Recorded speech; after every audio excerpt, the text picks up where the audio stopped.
నమస్తే, welcome to whistle. ఇవాల్టి మన అతిథి సయ్యద్ రఫీ గారు, పౌర సమాజం నుంచి మాట్లాడదాం. సార్ నమస్తే. నమస్తే అండి.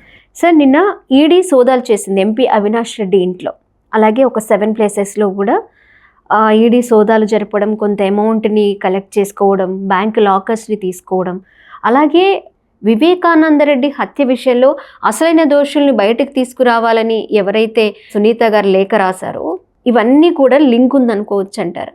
చెప్పాలంటే ఎప్పుడైతే సుప్రీంకోర్టు సిబిఐ కోర్టు హైదరాబాద్ నాంపల్లికి ట్రాన్స్ఫర్ చేసి చెప్పందో అప్పుడే సిబిఐ దీంట్లో ఇంకా ఏమీ విచారించడానికి లేదని చెప్పి చేతులు ఎత్తేసింది. అది మనం ఒకసారి వీడియోలో మనం ఇద్దరం డిస్కస్ చేసాం. ఆ తర్వాత ఆమె ఏం చేసిందంటే రాష్ట్రపతికి ఉత్తరం రాసింది, డీటెయిల్ లెటర్ రాసింది. ఆమె ఫోటోలతో పాటు అన్ని సంఘటనలు అన్నీ వివరించి పుస్తకొచ్చినట్టు రాసింది. జనరల్గా సిబిఐ కేంద్ర హోంశాఖ పరిధిలో పనిచేస్తుంది. హోమ్ మినిస్టర్ ఇచ్చిన డైరెక్షన్ ప్రకారంగానే సిబిఐ, ఫైనాన్స్ మినిస్టర్ ఇచ్చిన డైరెక్షన్ ప్రకారంగా ఈడీ పనిచేస్తుంది, ఎన్ఫోర్స్మెంట్ డైరెక్టర్. విజిలెన్స్ కూడా హోమ్ మినిస్టర్ కిందే పనిచేస్తుంది. అయితే ఇక్కడ ఏంటంటే ఒక మహిళ, ఒక డాక్టర్, ఒక మాజీ ఎంపీ, మాజీ మంత్రి కూతురు, ఆమెకి నాకు కోర్టుల ద్వారా న్యాయం జరగట్లేదు అని చెప్పి అత్యున్నతమైనటువంటి స్థానం రాష్ట్రపతి, అంతకు మించి ఎవరో లేరు, ఆమెకే రాసింది. రాస్తే జనరల్గా ఇక్కడ మనం గమనించవలసిన విషయం ఏంటంటే, ఇలాంటి విషయాలు వచ్చినప్పుడు రాష్ట్రపతి తన మనసు పెట్టి ఈమెకు న్యాయం చేయాలా, అసలు ఇది ఏంటి అని తెలుసుకోవటం కోసం వివరణ అడిగిందా సిబిఐని, ఈడీని, లేదా రొటీన్గా ఏం జరుగుద్దంటే రాష్ట్రపతి దగ్గరికి వచ్చినటువంటి విజ్ఞాపనలు కానీ కంప్లైంట్స్ కానీ ఆయా శాఖలకి పంపించేస్తారు. రాష్ట్రపతి దగ్గర నుంచి వచ్చింది కాబట్టి కొంతమేరకు ఎంక్వైరీ చేసి రాష్ట్రపతికి జవాబు ఇస్తారు, ఇదండి ఇది పొజిషన్ అని చెప్పి. ఇందులో ఏ రకంగా వచ్చిందో మనకు తెలియదు. మొత్తం మీద అవినాష్ రెడ్డి ఇంట్లో ఇంకా కొంతమంది నిందితులు ఎవరైతే ఉన్నారో, హంతకులు, వాళ్ళ ఇళ్లలో సిబిఐ దర్యాప్తు చేసిందంటే రాష్ట్రపతి నుంచి వచ్చినటువంటి వివరణ ప్రకారంగా, ఆదేశాల ప్రకారంగానే జరిగింది. వాళ్ళు కొన్ని ముఖ్యమైన డాక్యుమెంట్లు, కొంత క్యాషు, బ్యాంక్ లాకర్స్ వివరాలు తీసుకుని చెప్పేసి మనం పత్రికల్లో చదివాం. కానీ అంత మాత్రాన డాక్టర్ సునీతకి న్యాయం జరుగుద్దని నేనైతే అనుకోవట్లా. సరే, 7 సంవత్సరాలు గడిచిపోయాయి. ఇప్పుడు అక్కడ పనిచేసే వాళ్ళ సిబ్బందికి సంబంధించిన వాళ్ళ ఫోన్లు కూడా తీసుకువెళ్ళింది ఈడీ. వాళ్ళు ఇంకా అలాగే దాచిపెట్టుకుంటారంటారా, ఏమైనా ఆధారాలు ఉన్నా కూడా? ఇక్కడ మనం చెప్పుకోవాల్సిన విషయం అంటే రాష్ట్రపతి రాయవలసిన పని లేదండి. ఈ హత్య జరిగిన తర్వాత సిబిఐ వచ్చింది కదా, జగన్మోహన్ రెడ్డి ఏమన్నాడు, సిబిఐ ఎంక్వైరీ కావాలా, Andhra Pradesh CID enquiry, SIT enquiry వద్దు, సిబిఐ ఎంక్వైరీ కావాలన్నాడు. ఆయనే స్వయంగా ముఖ్యమంత్రి అయిన తర్వాత సిబిఐ ఎంక్వైరీ వద్దన్నాడు. పోనీ ఆయన ఏమైనా చేశాడంటే ఆయన కూడా ఏమీ చేయలా. ఈమె వెళ్ళి అడిగింది ఆయన్ని, ఏంటి అన్నా, మరి నా తండ్రి చనిపోయి మీ బాబాయ్ నా తండ్రి చనిపోయిన దాని మీద ఎంతవరకు వెళ్తుంది ఏంటి, నాకు అనుమానాలు ఉన్నాయి, అది అని చెప్తే, నువ్వేం పట్టించుకోవద్దు, నువ్వు వెళ్ళిపో అని చెప్పి, నువ్వు అవినాష్ రెడ్డి మీద ఏమైనా చెప్పామంటే అతను వెళ్ళి బీజేపీలో చేరతాడు అని చెప్పేసి కూడా అతను చెప్పడం జరిగింది. అంటే ఒక రకంగా నువ్వు ఈ కేసు వదులుకో అని చెప్పి చెప్పాడు అతను. అతను వెళ్ళి బీజేపీలో చేరుతాడు అంటే ఎలా అర్థం చేసుకోవాలి సార్? అంటే బీజేపీలో చేరితే ఏం కేసు ఉండవు, కేసులు కొట్టించుకోవచ్చు అని. కేసులు ఉండవు కదా, ఇక నువ్వు చెప్తే అతను వెళ్ళి స్వయంగా ఆయన ఎంపీ, అతను వైసీపీ ఎంపీ, ఈయనే బీజేపీలో చేరతాడని చెప్పాడు అని ఆమె చెప్పింది. అప్పుడు సవాంగ్ డీజీపీగా ఉన్నాడు, ఆయన దగ్గర కూడా వెళ్ళింది ఆమె. ఆయన కూడా ఇలాగే ఆమెని నిరుత్సాహపరిచేటువంటి మాటలే చెప్పాడు. తర్వాత ఎలాగో కోర్టు ద్వారా అది సిబిఐ ఎంక్వైరీకి వచ్చింది. సిబిఐ ఆ రోజే చేయాలా. ఇప్పుడు నిన్న ఈడీ చేసినటువంటి విషయాలు సిబిఐ ఎందుకు ఈ 40 కోట్లు ఎక్కడి నుండి వచ్చినాయి, దస్తగిరికి ₹1 కోటి ఎవరు ఇచ్చారు, సునీల్ యాదవ్కి డబ్బులు ఎవరు ఇచ్చారు, అసలు ఆ ఎంక్వైరీ ఏం జరగల. అసలు మనీ ఎక్కడి నుండి రిలీజ్ అయింది వీళ్ళకి? 40 కోట్లు బేరం అని అనుకున్నారు ప్రాజెక్టు కాస్ట్, కొంత 5 కోట్లు ఎంతో రిలీజ్ అయిందన్నారు. ఎక్కడి నుంచి రిలీజ్ అయిందని సిబిఐ కనుక్కోవాలి కదా. సిబిఐ ఆ రోజే చేతులు ఎత్తేసింది. తర్వాత అవినాష్ రెడ్డిని కర్నూలులో అరెస్ట్ చేయగలిగిందా సిబిఐ? అక్కడ పోలీసులు రానేవాళ్ళు సిబిఐని. వాళ్ళ హోటల్లో కూర్చొని ఆ హాస్పిటల్లో వాళ్ళ మదర్ ఉందని చెప్పేసి అక్కడ ఉన్నాడు అతను. అరెస్ట్ చేయలేకపోయి చేతులు ఎత్తేసింది. తర్వాత ఆంధ్రప్రదేశ్ ప్రభుత్వమే సిబిఐ ఎస్పీ మీద కేసు పెట్టింది. ఆ డ్రైవర్ని పిలిచి కొంతమంది బెదిరించారంట, మీరు వెళ్ళిపోండి ఇక్కడ నుంచి అని చెప్పి. ఇదంతా కూడా కేంద్ర హోంశాఖకి తెలుసు. ఇప్పుడు సిబిఐ ఏం చేయాలంటే, ఒక పని మీద వచ్చారు, ఫలానా చోటుకి వెళ్తే ఆ పని జరగట్లేదు, మాకు అంతరాయం కలిగిస్తున్నారు, మాకు ఉన్నటువంటి బలగాలు సరిపోవట్లేదు, మాకు మిలిటరీ ఇవ్వండి అని చెప్పి మిలిటరీ ఇస్తారో లేకపోతే నేవీ ఇస్తారో ఏమిస్తారో తెలియదు కదా. ఇవ్వండి, మేము ఈ పని చేసుకుని వస్తామని అడగాలి. వీళ్ళు అడగలేదు. వాళ్ళు కూడా మీరు ఎందుకు చేయలేకపోతున్నారా, ఏంటి మీకు అంతరాయం కలిగిన విషయం అంటే వాళ్ళు అడగల. కేంద్ర హోంశాఖ కూడా అడగల. అది చాలా పెద్ద ఎత్తున ప్రచారంలోకి వచ్చింది. మొన్న ఎన్నికలకు ముందైతే ఈ విషయం చాలా పెద్ద ప్రకంపనలు సృష్టించింది.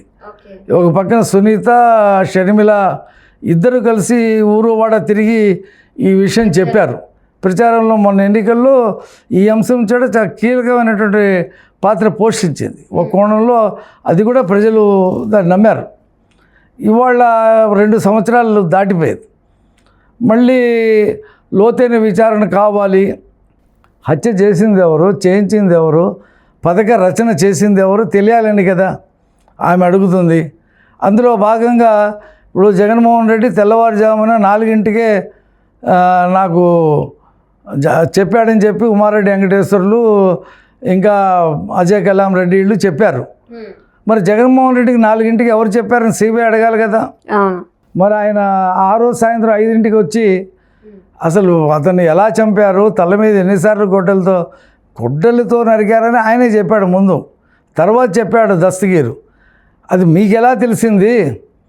చంద్రబాబు నాయుడు గారి చేతిలో పట్టాకత్తి పెట్టి చంద్రబాబు, అవినాష్ రెడ్డి, చంద్రబాబు, లోకేష్, ఆదినారాయణ రెడ్డి చంపారని సాక్షిలో పెద్ద ఎత్తున వార్త వేసి చంద్రబాబు గారు ఫోటో పెట్టారు. మరి చంద్రబాబు గారు చెప్పారని చెప్పి సాక్షి రాసింది కదా, అది ఏ సోర్సెస్తో మీరు రాశారని చెప్పి అడగాలగా సాక్షి ఎడిటర్ని. రెండోది, అసలు పొద్దున గుండెపోటు అన్నారు. గుండెపోటని ఇప్పుడు కొత్తగా పార్టీ పెట్టబోతున్నటువంటి ఎవరు మీకు తెలుసు కదా, విజయసాయి రెడ్డి గారు చెప్పాడు. మరి ఆయన గుండెపోటని ఎవరు చెప్పారు ఆయన కూడా అడగాలిగా. కేసు అంటే దాని పూర్తి మూలాలన్నీ తీయాలి కదా. సిబిఐ పని చేయలేదు అంటే సిబిఐకి స్వేచ్ఛ ఎక్కడ ఉంది? డాక్టర్ సునీత చంద్రబాబు గారిని కలిసింది. ప్రభుత్వం అధికారంలోకి వచ్చిన తర్వాత స్వయంగా వెళ్ళి ముఖ్యమంత్రిని కలిసింది, హోంమంత్రిని కూడా కలిసింది. మరి దీని మీద ఇప్పుడు ప్రభుత్వం మీ చేతికి వచ్చింది కదండి, న్యాయం చేయమని అడిగింది. మరి ఏమి ఇంతవరకు జరగలా. మరి ఏం జరుగుద్దో తెలియదు నాకు. సిబిఐ ఒక వ్యక్తిని అరెస్ట్ చేయడానికి చేతులెత్తేసినప్పుడు ఇంకెక్కడైనా సరే వాళ్ళైనా చర్యలు తీసుకోవడానికి ముందుకెళ్తారా లేదా, ఎంక్వైరీలు పారదర్శకంగా జరుగుతాయా లేదా అని ఏమన్నా మేనమేషాలు లెక్కిస్తుందంటారా? అంటే ఇప్పుడు ఇక్కడ ఏమైందంటే, కూటమిలో తెలుగుదేశం అధికారంలో ఉన్న పూర్తిగా సిబిఐని ఆదేశించగలిగిన పరిస్థితి చంద్రబాబు గారికి లేదు. అది అమిత్ షా గారి చేతిలో ఉంది, మోడీ గారి చేతిలో ఉంది.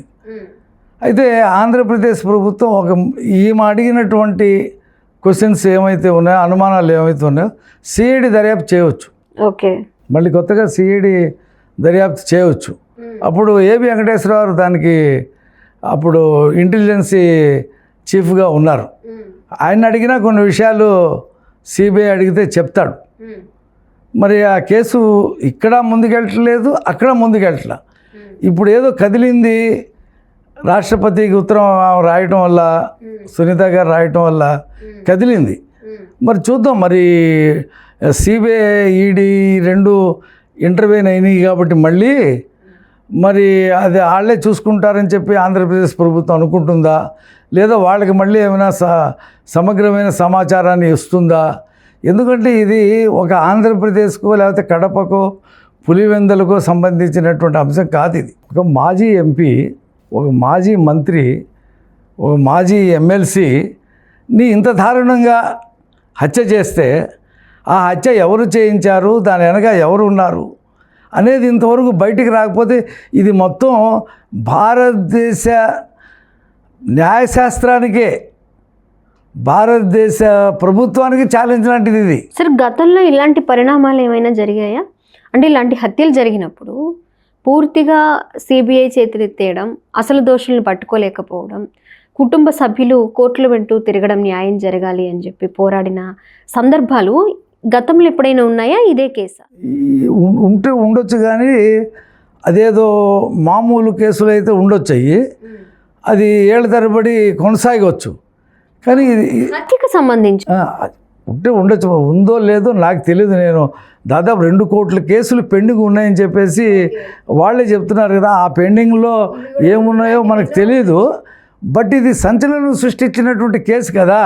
నేను ఎందుకు ఆ ప్రశ్న అడగాల్సి వచ్చిందంటే సార్, అలాంటి కేసుల్లాగానే ఈ కేసును కూడా మరుగున పెట్టే అవకాశాలు ఉండొచ్చు కదా, మరుగున పడిపోయే అవకాశాలు ఉన్నాయి.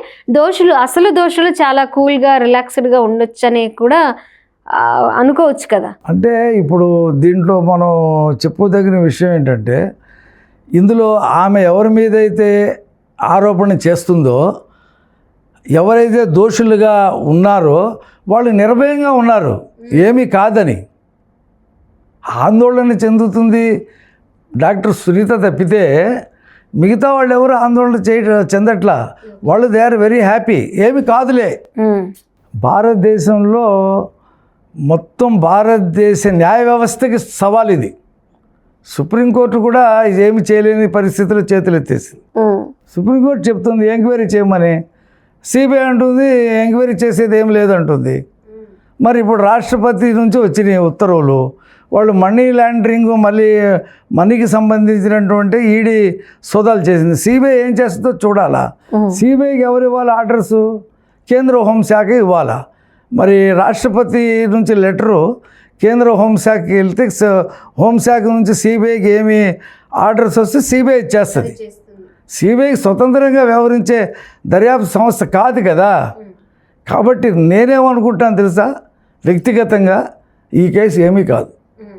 ఎందుకంటే మీకు మీకు ఎగ్జాంపుల్ చెప్తా. రాజమండ్రిలో ఒక అతన్ని గుండు కొట్టించారు.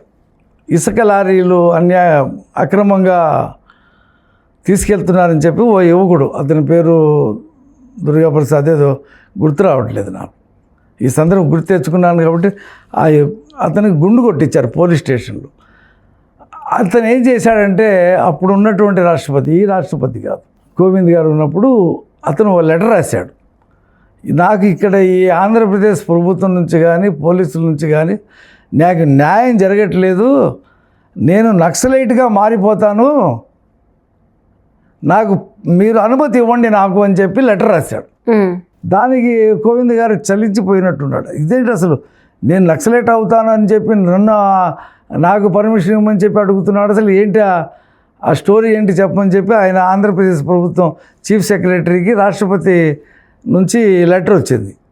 ఏమీ జవాబు చెప్పాల. ఆయన పదవీ కాలం అయిపోయింది, దిగి వెళ్ళిపోయాడు. ఆ లెటరు స్టేట్ సెక్రటరియట్లో అలాగే పడి ఉంది. ఇప్పుడు కూడా ఈ రాష్ట్రపతి మహిళ కాబట్టి, ఆమె ఒక మహిళ రాసిందని చెప్పి ఏమైనా స్పెషల్ ఇంట్రెస్ట్ తీసుకోగలదా? అంటే కేంద్ర హోంశాఖని కాదని రాష్ట్రపతి స్పెషల్ ఇంట్రెస్ట్ తీసుకోగలదా? అలాంటి అధికారాలు రాష్ట్రపతికి ఈ రాజ్యాంగం ఇచ్చిందా? తెలియదు నాకు. ఇప్పుడు ఆమెకి లెటర్ రాసింది, ఆమె ఈడీకి రాసింది, అదే ఫైనాన్స్ మినిస్ట్రీకి వచ్చింది, ఈడీ దర్యాప్తు చేసింది, హోమ్ మినిస్టర్కి వస్తే సిబిఐకి ఆర్డర్స్ రావాలి. సిబిఐ రంగంలోకి ఇంకా దిగల. మరి ఈ తంతు ఏంటో తెలియదు. ప్రతి సంవత్సరం వినాయక చవితి వస్తుంది. వినాయక చవితి వచ్చినప్పుడు చందాలు జరుగుతూ ఉంటాయి. ఈ చందాల్లో భాగం ఇది ఏంటో తెలియదు. కానీ ఒకటి మాత్రం నిజం, ఇబ్బంది పడుతున్నది, తిరుగుతున్నది, కాళ్ళకి చెప్పులు అరిగేలాగా సున్నితే అందులో ఉన్న వాళ్ళు ఎవరు కూడా ఏమి ఇబ్బందులు పడటం లేదు. They are very happy. ఇంకో 5 సంవత్సరాలకు కూడా ఈ కేసు జరుగుద్దని నేను అనుకోవట్లేదు. ఆ నిందితులకు శిక్ష పడుద్దని చెప్పి కూడా నేను అనుకోవట్లేదు.